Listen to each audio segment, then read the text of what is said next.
You've entered Bookstorm. Your favorite authors are here to dive down deep into their best-selling books. Stay tuned to brave the storm.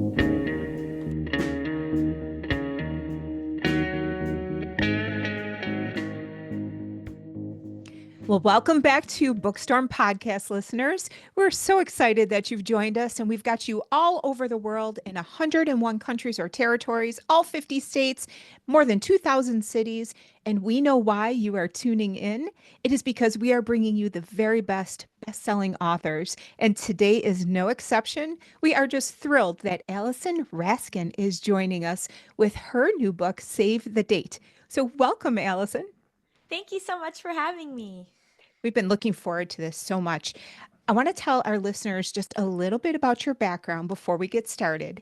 And now you are a New York Times bestselling author, and you write fiction and nonfiction, which is pretty cool. In fact, you do a lot of things. Yes. But we see that all being expressed in your writing, which is really neat. First of all, you are a screenwriter as well, and you've developed some TV shows that might be stuck in development for a little bit, but we are hoping to see those in the future. Oh, they're long dead, but it was fun while they lasted. Listen, nothing's ever really dead in Hollywood, right? That's true. That's true. Now, in addition to that, you are very popular on the internet. You've got a YouTube channel, and I love this. Just between us, I've checked out some of your videos, and they're fantastic. And you give relationship advice, and you address all of the things that people are wondering about. And I really love the fact, too, that you also have a master's degree in psychology. And again, you bring that into your experience writing, but also as a relationship coach. Is that right?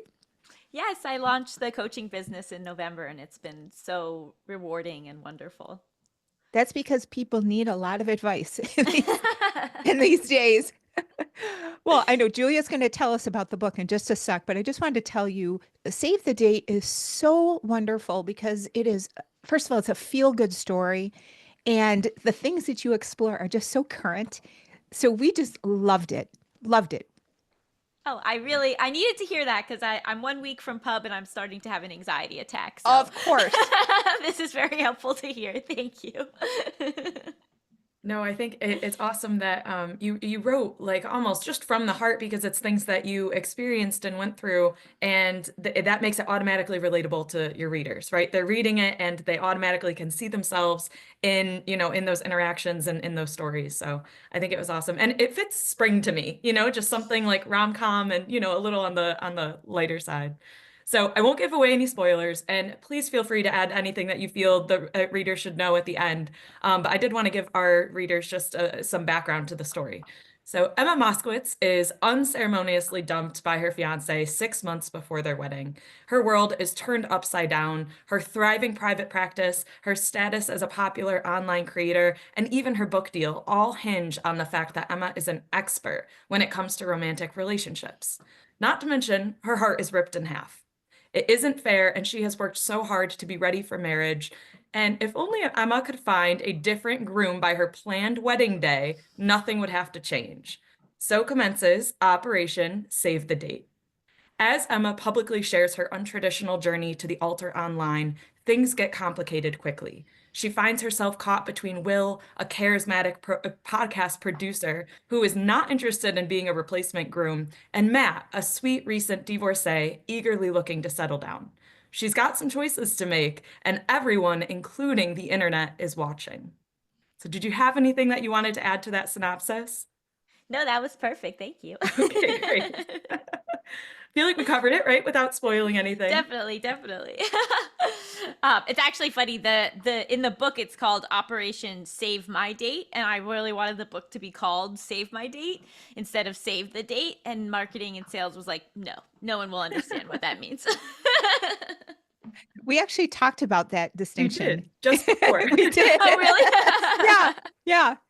That's really cool. I wasn't sure. I didn't want to say the wrong thing in case it got changed, but No, in the book it's always Save My Date, Operation Save My Date, but they were like, no one will. That's not helpful to people that are just looking at this book. All right, that's good. So Getting into our questions, you were inspired to write this romantic comedy when a family member suggested, jokingly, maybe, that you find a new groom after your own engagement was broken. And at first, I'm so sorry that you had to experience that. But just like your character, you are a relationship expert and you have a podcast, and people look to you for advice. So, as somebody who went through this from a personal aspect, but also wrote about this, do you think that we can ever truly separate our professional selves from our personal lives? Like, can we offer good advice to others but not follow it personally? Oh, absolutely. I mean, I think if you saw behind the scenes of a lot of clinicians and coaches' lives, you would be like, "Uh-oh," myself included in some aspects. Right, we're not all perfect all of the time, but I think that at least for me, what I try to do now is I try to be like, well, am I living the way that I encourage my clients to live and my friends to live and my audience to live? And it feels now, especially that I'm a coach, I feel it feels a little unfair to suggest things that I then don't listen to myself. But no one is perfect, and it's such a journey, and context matters. And what some people have resources.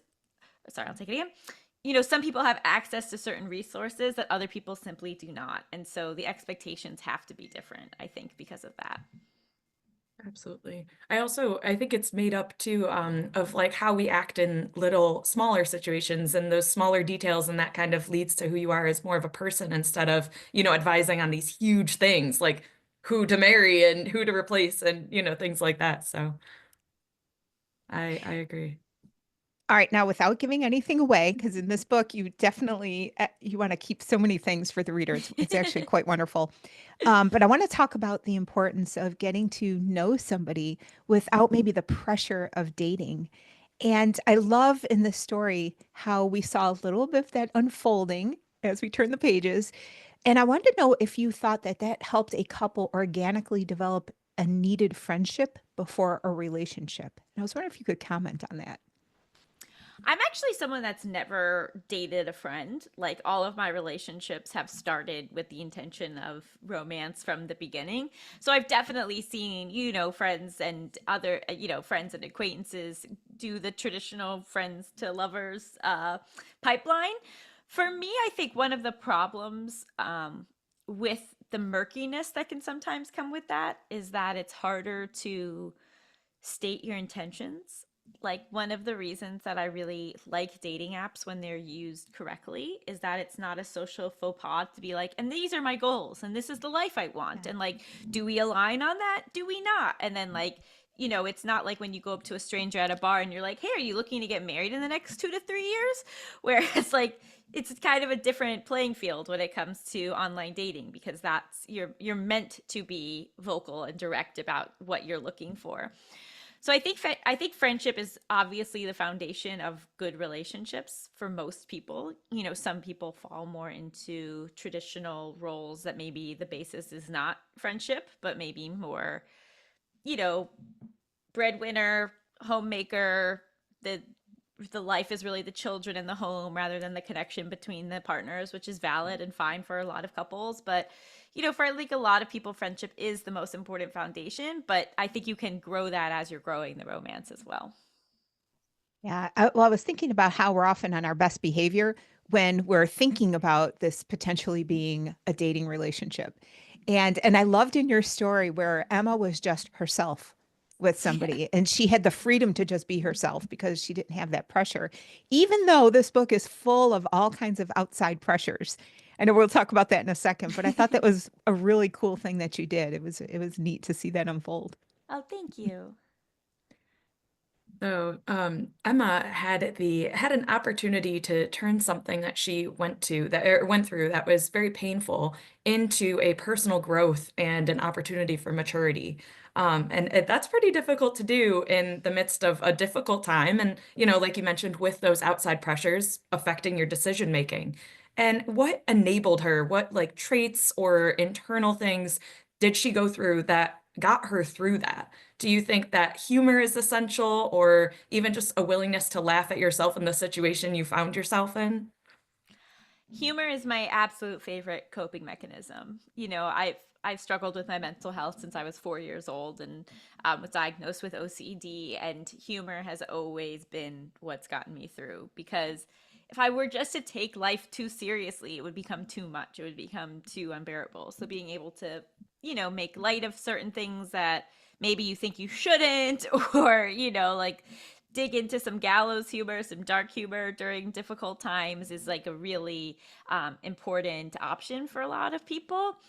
I think what's interesting about Save the Date is that Emma doesn't behave perfectly, right? Like she kind of does some rather wacky, maybe misguided stuff. But what I really wanted was her intentions to be pure, right? That she really, well, I guess her intentions are sort of like, but what I really wanted was that like we understood why she was doing it, right? Because like we got that there was some outside pressure, there was a lot of fear of the future, there was just this like desire to deliver for herself the future that she's always wanted. And so I think that like the combination of those things sort of led her where she went. But I do really credit her support system for making it so that she didn't just completely fall apart in multiple sections of her story. And thank you for opening up about, your own struggles in the past, because this character does seem so, it just intertwined in reality, honestly. And even it's funny because even though she has the internet and her podcasts and things, it's like this is where we are in reality. This is what people are doing and the mediums that they're working through. So hearing that, an author has gone through what she is giving to her characters, it just adds like that layer of just realness that people and readers can really connect to. I hope so. I mean, for me, I always have an element of mental health in all of my work because it's so part of my existence and my way of viewing the world. Yeah. Everybody's existence, right? Protecting it, addressing it on every angle. I love that you did talk about the humor aspect because, this book is on some levels enjoyable and light and humorous, but you're also dealing with some really interesting little themes. And I thought that was really cool because one of them is this idea of social expectations. And I wanted to ask you about that because, there was a point where Emma maybe had her own expectations about how her life should look and some of the choices maybe she should make. But then she was a little unconventional in the way that she went about it and had not only her family and friends with expectations, but the entire internet because of the nature of what she was doing. And I wanted to ask you a little bit about that because that's kind of tough sometimes, right? When you're contending with everyone else's expectations. Yeah, I found the book to be like a fun avenue to sort of challenge some of these expectations and like social norms around relationships and marriage. And my last nonfiction book was called I Think Conversations About Modern Marriage, where I sort of really question, what's the point of this institution now that we don't need it as a social necessity the way we used to before? And what are some hangups that we have around it? What are some things that are maybe getting in our own way?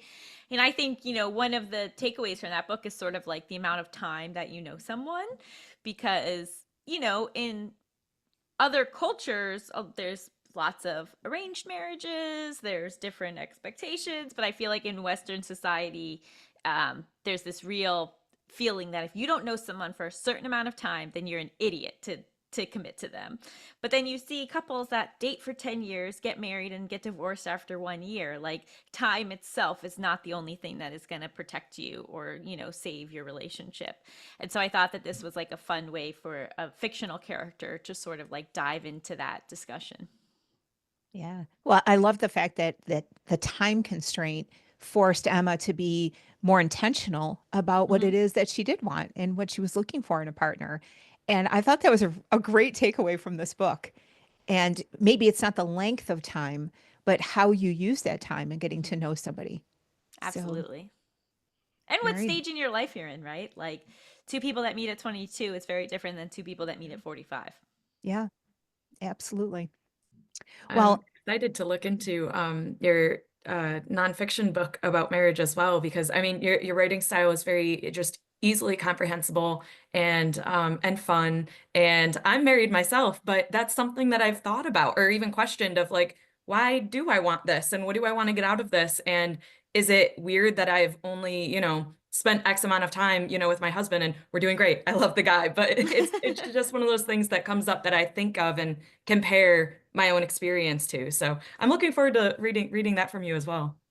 Oh, I appreciate it. Yeah, the sort of takeaway is that whereas before we had to kind of fit ourselves into the institution of marriage, now with modern marriage, we can define what marriage means on an individual level, which I find to be pretty exciting. I do too. Love that. Well, Allison, I want to ask you, what's next for you? Because you have so many cool projects and things that are going on in terms of the coaching and the YouTube channel, a podcast. Can you tell us a little bit about what you're doing next? Yeah, so I am continuing to be a relationship coach if anyone is looking for some help and guidance in that area.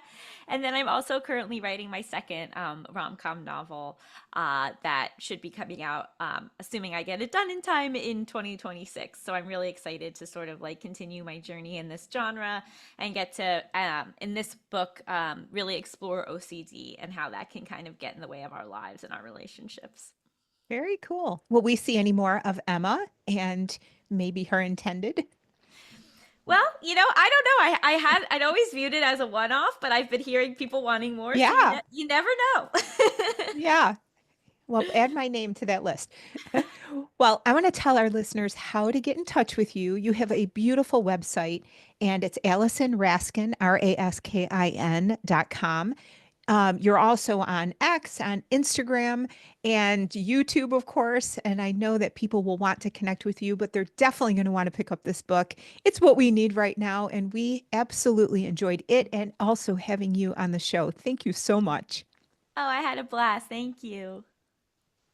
All right. All right, that was a fantastic interview with Allison Raskin, Save the Date. And I told her that is the book we need right now because it is so enjoyable and just, kind of touches on a lot of things in society that we're wondering about or thinking about, especially, of course, love and relationships. Now, I want to tell our listeners about some of our upcoming authors. We have Maggie Stiefvater with The Listeners, Rick Muffino, If Two Are Dead, Brad Taylor, Into the Gray Zone, Chanel Cleaton, The Lost Story of Eva Fuentes, Jesse Rosen, All the Signs, Tess Gerritsen, The Summer Guests, Elka Joshi with 6 Days in Bombay, and listeners, so many more. The list is very long, but we are just grateful that you are sharing our socials. We ask that you sign up so you get the latest podcasts that are coming out, but you can find us at bookstormpodcast.com. We are also on Instagram, on X, and on YouTube. And again, we'll see you next week.